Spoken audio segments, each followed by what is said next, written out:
What's going on, fellas? So today for Halloween, happy Halloween by the way, we do have probably the scariest front court in NBA history. We have two of the most dominant players of all time teaming up with Shaq and Giannis on the Bucks in the modern NBA. They played fantastic alongside each other this year, as Shaq does make that All-NBA third team, Giannis makes the All-NBA second team, and then both of them make that All-Defensive first team. A 7-foot front court is absolutely insanity. 325 pounds at the center slot as well. We are the first seed in the Eastern Conference. Damian Lillard, wow, our leading scorer, just at 24, 4, 7 and a steal. Looks like he's back in his prime, over 50% from the field and 42% from three. Giannis averaged 20 points, 10 rebounds, 7 assists, a steal, and 2 blocks. I did put his all-time version in the modern NBA. Shaq, his duo, 21 points, 13 rebounds and assists, a steal, as well as 3 blocks. How you would stop this is genuinely beyond me. Giannis is hard enough to stop, even with him like being almost 30 now. It's so hard to stop him on a basketball court just because of how physical he is. You give him a teammate like Shaq down low, who was arguably the most dominant player the NBA has ever seen, and it is just an unstoppable force down low. Now, this does mean, oh my gosh, we're down 3-1 in the first round. Well, okay, we're down 3-2, and wow, we just got upset in the first round. That is actually not what I had on my bingo card at all. Lillard had 25 in the playoffs. Shaq had 20. Giannis only had 17. So we definitely do need to get a better starting shooting guard and small forward. Chris Middleton's just not going to cut it anymore. Gary Trent Jr., despite his statistics, had some of the worst shooting splits I've ever seen, as the Timberwolves are NBA champions, and Anthony Edwards does win Finals MVP. We are going to extend both Gary Trent Jr. and Chris Middleton. We're just going to trade them right away, but they're both like 80 overalls, and it's like where our cap space is anyway. So we're just going to explore some trade options for, I guess, Chris Middleton and Gary Trent Jr. I'm probably going to keep Bobby Portis. I don't really know what I want to do with Lillard yet. He's 35, and he's coming off one of his best seasons yet, so I think I just need to trade him while he has the value. So far, I haven't really seen a trade that I like too much. This is actually not bad, but I take Hope Jones and Trey Murphy a lot. Benedict Mathurin's been playing really good this year. Cameron Thomas is low-key the perfect shooting guard to have.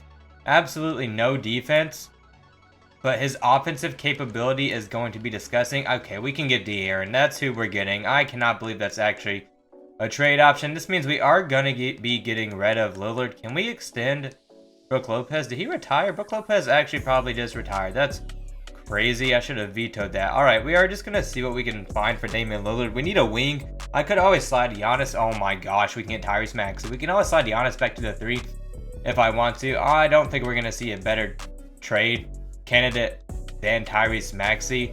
Both him and De'Aaron in our backcourt is just such a crazy scoring combination, and we already have the most unstoppable force down low. We're going to slide Tyrese to the shooting guard position. We do need to find a small forward position. I think we're just going to propose a trade here of B-Champ. I guess we'll get rid of Ricky Council, AJ Green, Andre Jackson, Tyler Smith, and AJ Johnson. Honestly, I'm just going to try to snag Zach LaVine. The Bulls agree. We have no defense through our 1 through 3. Actually, that's a lie. De'Aaron Fox is one of the better two-way players in the league, but our shooting guard and small forward position, there's going to be no defense being played at all. We do have Kevin Huerter and Bobby Portis coming off our bench as well. We're just going to trade this guy for a first-round pick, and then we're going to see who's available in free agency. Might as well give Luke Kennard a contract. Pretty much is going to be Kevin Huerter coming off our bench as well.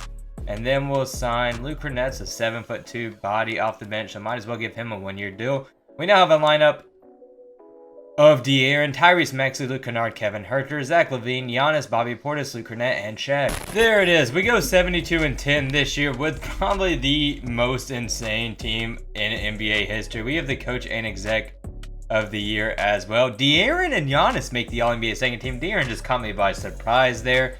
And then Shaq does make that All-NBA third team. Shaq and Giannis both make the All-Defensive first team as well in the star-studded lineup. Surprised we have that many All-NBA players. De'Aaron had 24 points, 4 rebounds, 8 assists, over 2 steals, so it's no surprise why he was an All-NBA player. Tyrese Maxey with 22, 5 assists. Shaq did have 21 points, 12 rebounds, 2 assists, over a steal, over 2 blocks. 65% from the field is generational. Giannis with 19, 9, 7, 2, and 2. 55% from the field. Over 30% from 3 now is huge. Zach LaVine, our starting small forward, did have 13. I don't really know why he's there. It gives us another score, but he's probably going to have to be traded. Finally, we get a sweep in the first round. We are playing the team that upset us last year. We sweep them. I don't think we're going to have any trouble in the playoffs considering how stacked our lineup is. We have not lost a game yet, as Shaq does take Eastern Conference Finals MVP, and we are now playing Luka, Kyrie, Clay, Olivia Maximus Prosper, and Derek Lively. They don't have an answer for anybody. We just went undefeated in the playoffs after having a 72-10 season. It's safe to say this is just going to be the greatest video on my channel. Giannis does take Finals MVP, averaged 23 points, 9 rebounds, 7 assists, 2 steals, and 2 blocks. Fellas, we're getting Bobo on the team. We don't have to sign anybody back, and we're getting a 7'3" big who Shaq just absolutely loves off the bench. We can also get Jonathan Isaac. Dude, hold up. The bench is about to cook so much more than it did last year. We're going to slide Bobo to the 5. We're going to keep... oh my gosh, we have Bobby Portis Jr. I completely forgot about him. Jonathan Isaac had, what, 7'5", a steal, 2 blocks last year. I guess I'm going to explore trade options for Bobby Portis Jr. and Zach LaVine in hopes of finding more of a defensive-minded starting small forward. There it is. We can get a 3-and-D player in Patrick Williams. Kuminga's good with Wiggins, dude. Nah, we're doing this. Kuminga can start. Not that defensive-minded. Honestly, probably going to get traded from the Warriors this season. It is what it is. He's on our team now. So now we're going to package what? Luke Kennard, Kevin Huerter in a trade package for... We need a bench guard. That's it. Hopefully a facilitator. Delandon Banton is actually kind of interesting. That's definitely more of a scorer. Kobe Buffkin, welcome to the squad. We now have a bench of Kobe Buffkin, Andrew Wiggins, Kuminga will also be starting. Then we have Jonathan Isaac and Bobo. This man Tyrese Halliburton just went on a burner this season. 27, 11, 2-1 in the modern NBA for a point guard is nasty. We won 68 games this year. As far as the All-NBA teams go, Giannis is still on that All-NBA second team, and De'Aaron's on the All-NBA third team. De'Aaron really just took more All-NBA teams than Shaq. Shaq is back on the All-Defensive first team, though. Made that every year. Giannis is on the All-Defensive second, and we are playing the Cavs in the first round. Whoa, did they like lose somebody super important? How is this the 8th seed? This is a deep Cavs team. They actually have a good small forward as well, so I don't really know what happened there. As far as season stats, De'Aaron Fox at 21, 5, 8, and 2. Tyrese Maxey had 19 points, 5 assists. Giannis had 16, 9 rebounds, 8 assists, 2 steals over a block. Shaq with another 19, 12, 2, and 2 season. Kuminga, 14 points, 3 assists over a steal, half a block. Shot 38% from 3. That's a huge surprise. Off our bench, Kobe Buffkin had 10.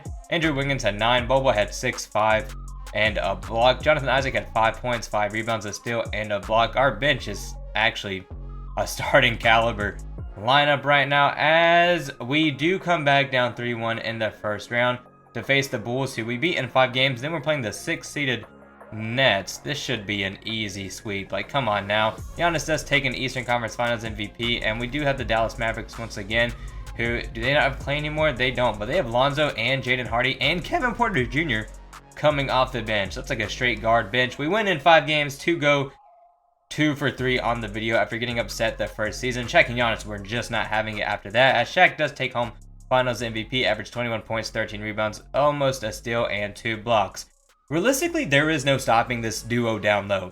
You may have an answer for Giannis or Shaq one game, but both of them, you just cannot cover that with 5 guys on the court. It's literally physically impossible, and they showed it here today. If you guys enjoyed it, leave a like, subscribe, comment, and I will catch you all with the next video.